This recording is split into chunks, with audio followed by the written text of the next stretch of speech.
Doctor Himanta Biswa শৰ্মাই হতাশাত ভুগিছে আৰু সেই হতাশাৰ প্ৰতিফলন ঘটিছে তেওঁৰ বক্তব্যত।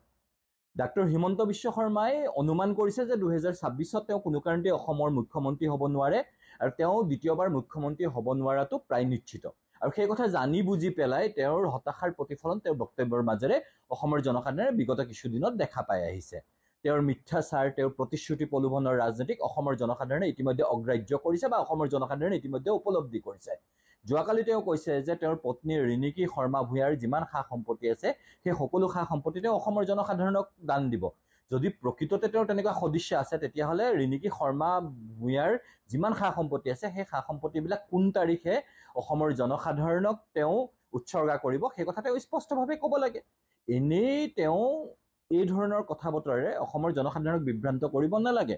বিগত সময়ছোৱাত প্ৰতিশ্ৰুতি, প্ৰলোভন আৰু হিতাধিকাৰী আঁচনিৰ তেওঁ যি মায়াজাল গঢ়ি তুলিছিলে সেই মায়াজালৰ পৰা অসমৰ জনসাধাৰণ ইতিমধ্যে ওলাই আহিব লৈছে। অসমৰ জনসাধাৰণ এতিয়া ডাক্তৰ হিমন্ত বিশ্ব শৰ্মাক যিসমূহ জাতীয় জীৱনৰ ইছ্যু, যিসমূহ অসমৰ জনসাধাৰণ দৈনন্দিন জীৱনত ভুগি আছে সেই সমস্যাসমূহক লৈ পেলাই প্ৰশ্ন সুধিবলৈ আৰম্ভ কৰিছে। আৰু যেতিয়াই অসমৰ জনসাধাৰণে বা অসমৰ বিৰোধী ৰাজনৈতিক দলবিলাকে মুখ্যমন্ত্ৰী হিমন্ত বিশ্ব শৰ্মাক তেওঁৰ বিগত 3 বছৰীয়া শাসনৰ কাম কাজক লৈ প্ৰশ্ন উত্থাপন কৰিবলৈ আৰম্ভ কৰিছে, তেতিয়াৰ পৰাই হিমন্ত বিশ্ব শৰ্মাই হতাশাত ভুগি পেলাই আবুল তাবুল বকিবলৈ আৰম্ভ কৰিছে। আৰু সেই আবুল তাবুল বক্তব্যৰ অংশ হৈছে যোৱাকালি তেওঁৰ ৰখা বক্তব্য। মই মুখ্যমন্ত্ৰী ডাক্তৰ হিমন্ত বিশ্ব শৰ্মাক প্ৰত্যাহ্বান জনাইছোঁ, যদি তেওঁৰ পত্নীৰ সা সম্পত্তিসমূহ অসমৰ জনসাধাৰণক দি দিয়াৰ তেওঁৰ ইচ্ছা আছে তেতিয়াহ'লে তেওঁ স্পষ্টভাৱে ক'ব লাগে যে কোন চনৰ কোন তাৰিখে তেওঁ সেই সা সম্পত্তিসমূহ অসমৰ জনসাধাৰণক গতাই দিব। আজি ৰিণিকী শৰ্মা ভূঞাৰ যিমান সা সম্পত্তি আছে সেই সা সম্পত্তিৰ হিচাপ তেওঁ প্ৰথমে ৰাজহুৱা কৰিব লাগে।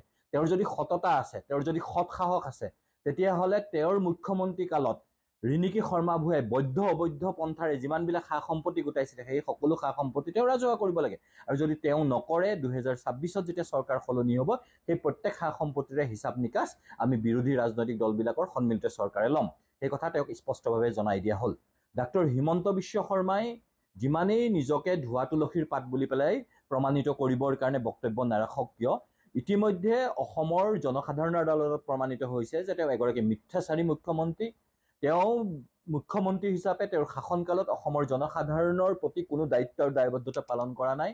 তেওঁ কেৱল মাথো ধাৰ লৈ পেলাই হিতাধিকাৰী আঁচনি সৃষ্টি কৰি অসমৰ জনসাধাৰণক প্ৰলোভিত কৰি পেলাই কেৱল মাথো ক্ষমতাৰ ৰাজনীতি কৰি আহিছে। আৰু সেই ক্ষমতাৰ ৰাজনীতি কৰি আহোঁতে তেওঁ অসমৰ জনসাধাৰণক বিশ্বাসঘাতকতা কৰিছে। আৰু সেই কথা অসমৰ জনসাধাৰণে আজি উপলব্ধি কৰিছে কাৰণে মুখ্যমন্ত্ৰীগৰাকীক আজি অসমৰ সৰ্বস্তৰত জবাবদিহি কৰা হৈছে। আজি সামাজিক গণমাধ্যমসমূহত মুখ্যমন্ত্ৰীগৰাকীৰ বক্তব্যক উপলুঙা কৰা হয়। এগৰাকী মুখ্যমন্ত্ৰীৰ বক্তব্যক অসমৰ জনসাধাৰণে এই ধৰণে উপলুঙা কৰা কথাই এটা কথা স্পষ্ট কৰি দিছে যে মুখ্যমন্ত্ৰীগৰাকীৰ প্ৰতি অসমৰ জনসাধাৰণৰ কোনো আস্থা আৰু বিশ্বাস নাই। আজি তেওঁ কৈছে যে তেওঁৰ বক্তব্যক অসমৰ জনসাধাৰণে উপলব্ধি কৰিব পৰা নাই।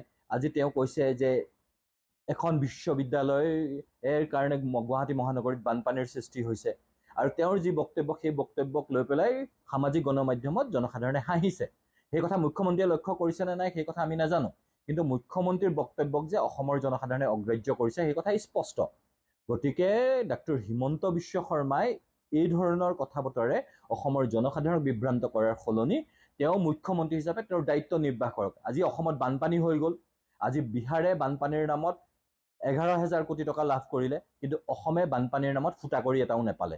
আৰু তেওঁৰ মুখ্যমন্ত্ৰী হিচাপে তেওঁৰ যি দায়িত্ব অসমৰ জনসাধাৰণৰ প্ৰতি থাকিব লাগিছিল, দিল্লীৰ ওচৰত তেওঁ যি ধৰণে কথা ক'ব পাৰিব লাগিছিল সেই ধৰণে কথা কোৱাৰ সলনি তেওঁ আঁঠু লৈ থাকিলে। গতিকে মুখ্যমন্ত্ৰী হিচাপে তেওঁৰ গুৰুত্ব কি সেই কথা অসমৰ জনসাধাৰণে উপলব্ধি কৰিছে। কেৱল মাথো বাতৰি কাকতত বিজ্ঞাপন দি নিজৰ টিভি চেনেলত বৰ বৰ কথা কৈ পেলাই এগৰাকী ৰাজনৈতিক নেতাই কেতিয়াও অসমৰ জনসাধাৰণৰ প্ৰিয় পাত্ৰ হৈ থাকিব নোৱাৰে। আৰু সেই কথা মুখ্যমন্ত্ৰীগৰাকীৰ বক্তব্যৰ মাজত, তেওঁৰ হতাশাৰ মাজত ইতিমধ্যে প্ৰতিফলিত হ'ব ধৰিছে। কাৰণ মুখ্যমন্ত্ৰীগৰাকীয়ে উপলব্ধি কৰিছে যে 2026-ত তেওঁ মুখ্যমন্ত্ৰী হোৱাটো অবাস্তৱ।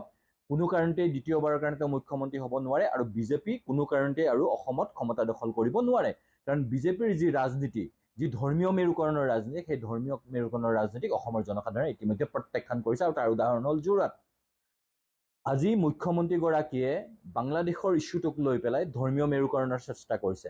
আজি বানপানীৰ সমস্যাটোক লৈ পেলাই তেওঁ ধৰ্মীয় উন্মাদনা বিয়পাবলৈ যত্ন কৰিছে। এই ধৰণৰ তেওঁৰ যি ধৰ্মীয় উন্মাদনা বিয়পাই পেলাই ৰাজনৈতিক মুনাফা লাভ কৰা বা ক্ষমতা দখলৰ যি ষড়যন্ত্ৰ সেই ষড়যন্ত্ৰক অসমৰ জনসাধাৰণে ব্যৰ্থ কৰিব আৰু 2026ত অসমৰ জনসাধাৰণে তেওঁৰ এই কাম কাজৰ বাবে তেওঁক জবাবদিহি কৰিব আৰু এটা কথা স্পষ্ট যে ডক্টৰ হিমন্ত বিশ্ব শৰ্মাই যি ৰাজনীতি কৰি আছে এই ৰাজনীতিয়ে অসমীয়াৰ ভৱিষ্যত সুৰক্ষিত কৰিব নোৱাৰে এই ৰাজনীতিয়ে অসমীয়া জনসাধাৰণক তেওঁলোকৰ প্ৰাপ্য অধিকাৰ দিব নোৱাৰে আজি অসমত অসমীয়া জনসাধাৰণৰ খিলঞ্জীয়া জনসাধাৰণৰ অস্তিত্ব বিপন্ন হৈছে এই মুখ্যমন্ত্ৰীজনৰ শাসনকালত আৰু সেই কথা অসমৰ জনসাধাৰণে উপলব্ধি কৰিছে আৰু সেইকাৰণে আমি কৈছোঁ যে ডক্টৰ হিমন্ত বিশ্ব শৰ্মা ইতিমধ্যে অসমৰ জনসাধাৰণৰ আদালতত দোষী সাব্যস্ত হৈছে তেওঁ এগৰাকী ব্যৰ্থ অকমন্য আৰু মিথ্যাচাৰী মুখ্যমন্ত্ৰী ৰূপে পৰিগণিত হৈছে আৰু তেওঁৰ এই কাম কাজৰ দ্বাৰা তেওঁ ইতিমধ্যে অসমৰ জনসাধাৰণৰ দ্বাৰা জনবিচ্ছিন্ন হৈছে গণবিচ্ছিন্ন হৈছে আৰু এগৰাকী ঘৃণিত ব্যক্তিলৈ ৰূপান্তৰিত হৈছে যি কথা ডক্টৰ হিমন্ত বিশ্ব শৰ্মাই উপলব্ধি কৰিব নোৱাৰিলে তেওঁৰ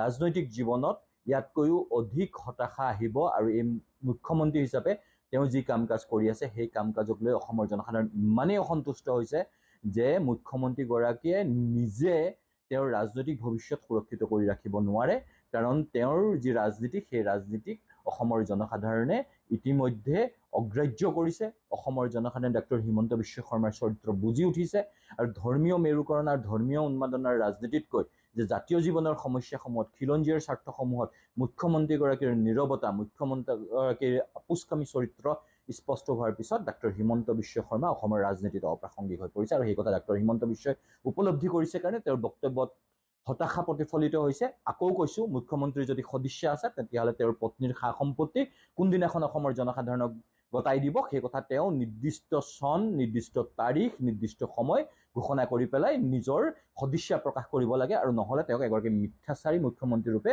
অসমৰ জনসাধাৰণে স্বীকৃতি দিব সেই কথা তেওঁ জানি থওক